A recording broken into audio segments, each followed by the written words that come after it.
नवनाथ वाघमारेंनी पुन्हा मनोज जरांगे यांच्यावर तोफ डागली आहे। काही दिवसांपूर्वी मुंबईत धनगर आरक्षणासाठी आझाद मैदान येथे बसलेल्या दीपक बोराडेंच्या उपोषणस्थळी जरांगेंनी भेट दिली।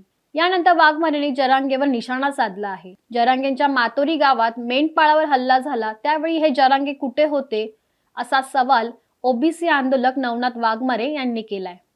रुपाली चाकणकर ओबीसी आहेत म्हणून टार्गेट केलं हा विषय माझा नाही। रुपाली चाकणकर दोषी असतील तर नक्की त्यांच्यावर कारवाई झाली पाहिजे, त्याला काय शिक्षा व्हायची ती झाली पाहिजे, परंतु रुपाली चाकणकर एकट्याच का हा माझा प्रश्न आहे। कारण राज्यामध्ये खराद बाबाकडं भोंदू बाबाकडं अनेक मंत्री डझनभरपेक्षा जास्त मंत्री आजच्या सत्तेतले आणि मागच्या सत्तेतले सुद्धा डझनभर लोक तिथं जाऊन भेटलेले आहेत। काही लोकांनी तर केल्यात, काही लोकांनी भोंदू बाबाचं प्राशन केलेलं आहे। असे अनेक मंत्र्यांचे त्यांच्यासोबत संबंधित तुम्ही जर त्यांचे CDR तपासले, विशेषतः त्या भोंदू बाबाची जर नार्को टेस्ट केली तर नक्कीच किती मंत्री त्यांच्यासोबत आहेत। मग त्या मंत्र्यावर का कारवाई नाही? एकट्या महिलेवर कारवाई करायची। रुपाली चाकणकर चुकल्या, त्यांच्यावर कारवाई झाली, आम्ही त्याला म्हणजे समर्थन करतो, सरकारचं आम्ही कौतुक करतो, त्यांच्यावर कारवाई केली, परंतु त्याबरोबर जेवढे मंत्री त्यांच्याशी संबंध आहेत त्या मंत्र्यांवर सुद्धा कारवाई झाली पाहिजे। राजकारण यामध्ये कुठेतरी ओबीसीमध्ये फूट पाडण्याचा केविलवाना प्रयत्न आहे। खरं तर जरांगेला एवढी धनगर समाजाची काळजी आहे तर राज्यामध्ये अनेक ठिकाणी मेंढपाळावर हल्ले होत आहेत। विशेषतः जरांगीच्या मातोरी गावामध्ये धनगर बांधवावर धनगर मेंढपाळावर हल्ले झाले, त्यामध्ये जरांगे नावाचीच लोक होते मारहाण करणारे। मग जरांगीने त्या लोकांना का सूचना दिल्या नाही किंवा आपण इथून पुढे धनगर समाजाला त्रास देऊ नका, मेंढपाळांना त्रास देऊ नका, परंतु कुठंतरी आपल्याला नाक खुपसून कशी प्रसिद्धी मिळवता येईल आणि आपलं झेंडा कसा वर नेण्याचा प्रयत्न आहे याच्यासाठी चाललेला खाटाटोप आहे। आणि हे सगळ्या ओबीसी समाजाला खरं तर धनगर समाजाचा जो ST आरक्षणाचा लढा आहे त्याला आमच्या शुभेच्छा आहेत, परंतु तो प्रश्न न्यायालयीन याच्यामध्ये सुद्धा गुंतलेला आहे।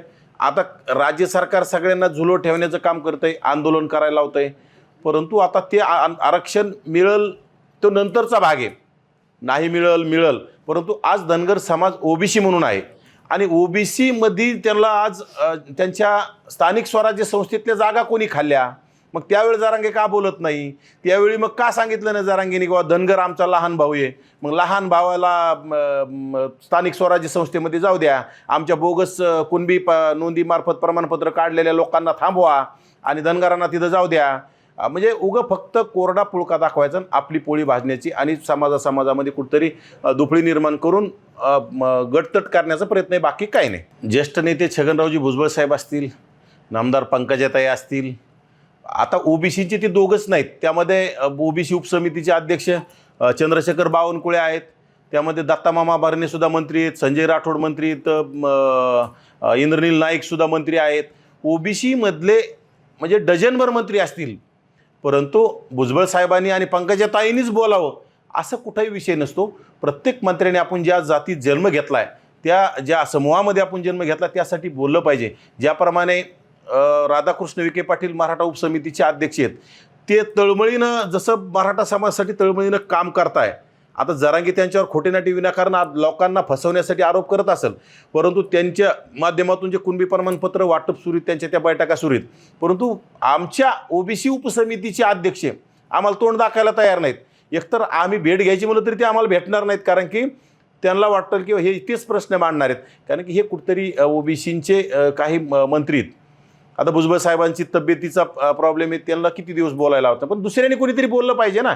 मग बावनकुळेंना मोठेपणाने तुम्ही उपसमितीचा अध्यक्ष केलं, बावनकुळेंनी बोललं पाहिजे, परंतु बावनकुळे बोलायला तयार नाहीत आणि काही नाही। ओबीसींचं वाटोळं झालं आहे राज्यामध्ये, जिथं जिथं जिल्हा परिषदा झाल्यात, पंचायत समिती झाल्यात, नगरपालिका महानगरपालिका झाल्यात, तिथं ओबीसींच्या ज्या राखीव जागापैकी माझ्या मते 70-80% राखीव जागेवर प्रस्थापित समाजातील लोकांनी, त्याच्यात गरीब मराठ्यांना सुद्धा प्रतिनिधित्व मिळत नाही।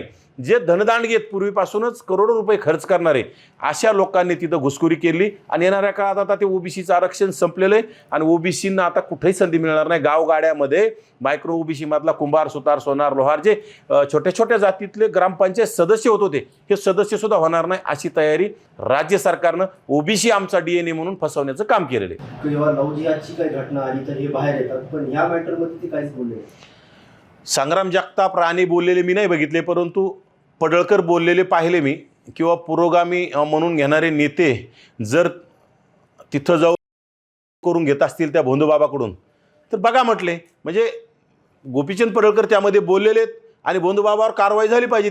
ते म्हणले बोलून चालून तो भोंदूबाबाचे, परंतु बाकी नेते बोलले नाहीत. बोललं पाहिजे, सगळ्यांनीच बोललं पाहिजे. असे राज्यामध्ये अनेक भोंदू महाराज आहेत, भोंदूबाबा आहेत.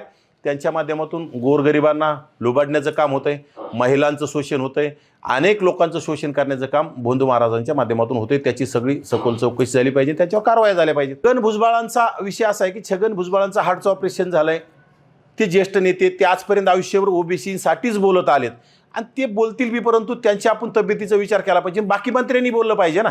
भुजबळांनीच एकट्याने का बोलावं? भुजबळांच्या नावावर काय सगळ्या ओबीसींची रजिस्ट्री थोडीच करून दिली. बाकी मंत्र्यांना सुद्धा ओबीसींचं मतं लागतात ना. एकट्या भुजबळांनीच बोलायचं आणि एकट्या भुजबळांनीच कुणाच्या बी डोळ्यावर यायचं, हे योग्य नाही. सर्व मंत्र्यांनी एकत्रित बसलं पाहिजे. सर्व मंत्र्यांनी एकत्रित मिटिंग करून सर्वांनी, आता कुणाला तरी भुजबळ साहेबाच्या बोलायला आता त्यांच्या तब्येतीमुळे जमत नसेल तर कुणाला तरी आता समोर केलं पाहिजे, त्याला बोलायला लावलं पाहिजे आणि ओबीसींचे हक्क अधिकार वाचवण्यासाठी नक्कीच कोणीतरी आता बोललं पाहिजे.